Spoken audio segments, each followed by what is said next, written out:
Bir şəxs vardı, övladı olmurdu. Gəlmişdi bir ariflərdən biri ilə görüşmüşdü. Demişdi, övladım yoxdur. Böyük arifdir, mən oxumuşam onun haqqında. Əzəmətli dünyasını dəyişdi. O deyir, ona bir dua dedi, nə bilim, zikir dedi və s.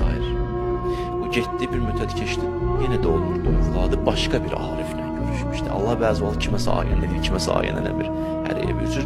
O arifdən də dua istəyəndə, o gedəndən sonra həmən o ikinci arif yanındakiler demişdi ki, buna xeyri yoxdur. Allah zikir, dua da versək, buna xeyr eləməyəcək. Çünki atasının nifrini var onun üzərində, atası nifrini eləyir. Atası bəla istəyir. Ona görə bax, bu zikirlər təsirlənir. Bu deməkdə insan namazı saxlasın, orucunu saxlasın, buna işim getmir. O böyük məqamlar sizsə, bunlar maniyyədir biləsiniz. Hətta İmam Rıza'dan bir dənə səhət istəyirəm. İmam Rıza deyir, atanın nifrini ilə inqita'in nəsil o qədər təsirlidir ki, nəslin kesilməsinə qədər təsir göstərə bilər. Nəslin kesilir. Səndən nəsil yaranmaz. Ata bu qədər mühüm. Get-gedə azala-azala nəsil kesildi getdi.